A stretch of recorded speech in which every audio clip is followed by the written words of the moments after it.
Et j'espère qu'on est à un carrefour important de développement des télécommunications en Haïti et des TIC en général.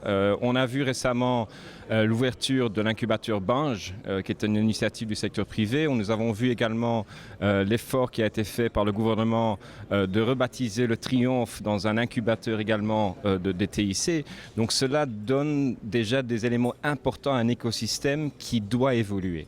Maintenant, quel est le secteur peut-être le plus important pour ces startups? C'est le secteur des télécommunications. Qu'est-ce qu'ont besoin ces développeurs d'applications? Qu'est-ce qu'ont besoin cette jeunesse qui veut développer, qui veut rester en Haïti et qui veut créer sa propre richesse?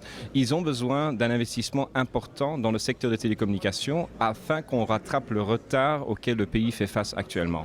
On a pu révolutionner les télécommunications mobiles entre 2006 et on va dire 2012, mais depuis 2014, nous traînons malheureusement dans l'investissement nécessaire dans l'Internet, dans l'accès data à travers le pays.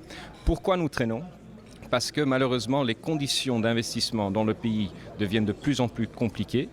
Comme M. Castel l'a démontré, nous sommes déjà le pays le plus taxé au niveau du secteur des télécommunications. Nous avons actuellement 46% de redevances et de taxes et de redevances qui sont payées par le secteur.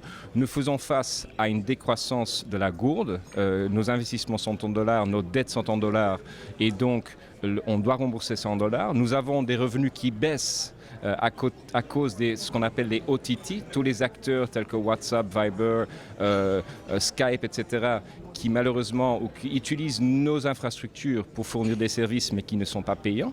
Donc nous avons vu une publication du Conatel ce week-end dans laquelle il montre également que nos revenus ont baissé de plus de 500 millions de dollars par an en 2012 à moins de 350 millions de dollars en 2016 et on est en 2018 et la décroissance continue. En même temps, nous avons un régulateur qui parle d'augmenter les redevances là où nous sommes déjà taxés d'une façon très importante. Donc je pense que les discussions d'aujourd'hui ont été très importantes, en particulier la présentation de M. Castel qui a démontré quelles sont les actions qu'on devrait prendre, d'avoir un régulateur fort, d'avoir une loi cadre qui nous encadre mieux, mais d'avoir également des incitations aux investissements qui pourront donner les terroirs afin que nous investissions plus pour justement faire face à ces manquements qu'on a actuellement dans le pays. Donc je pense que c'est une journée très importante là-dedans. Ça permet à tous les acteurs de s'exprimer et j'espère que dans les semaines prochaines, les discussions vont reprendre avec l'État, avec les deux opérateurs, afin qu'ils créent pour nous un environnement dans lequel on a envie d'investir, dans lequel il y a une rentabilité nécessaire pour rembourser nos dettes.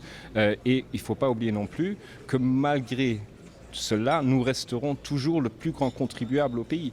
Donc pourquoi taxer plus le plus grand contribuable pour qu'il investisse plus? J'ai toujours du mal à comprendre la logique et c'était un des sujets de débat aujourd'hui. Je pense que le Conatel a montré leur volonté maintenant de réouvrir ces discussions et d'aller de l'avant et j'espère qu'ils vont mieux comprendre aussi les challenges auxquels on fait face afin de faire ce qui est nécessaire pour Haïti, c'est-à-dire développer dans l'éthique afin de créer cet écosystème qui permet aux différentes startups qui sont en train d'être créées en Haïti de croître et de créer une économie numérique qui va croître la croissance économique du pays également.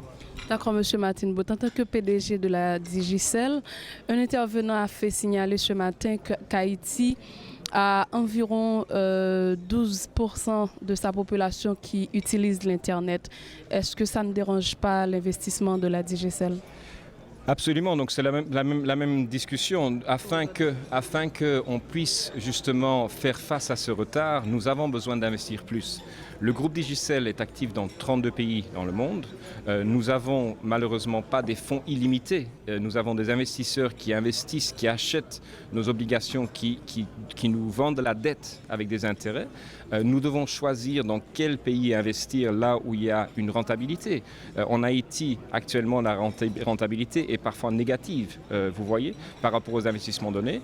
Donc on doit créer ensemble des conditions d'investissement qui vont attirer ce type d'investissement de la part de la Digicel, de la part des autres acteurs dans le secteur, justement pour faire face à ce retard.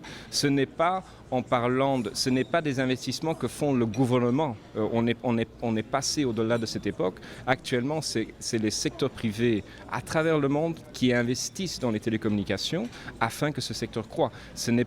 On donne déjà énormément d'argent au gouvernement chaque année, qui est leur droit, parce qu'ils ont le droit de taxer sur les revenus, sur la TCA, les différentes redevances qui sont payées, le PSUGO, etc.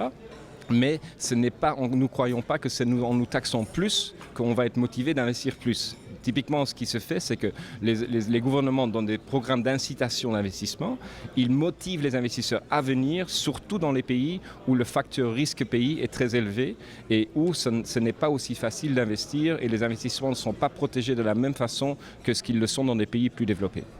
Une dernière petite question pour l'édification de nos téléspectateurs, M. Martin Boot.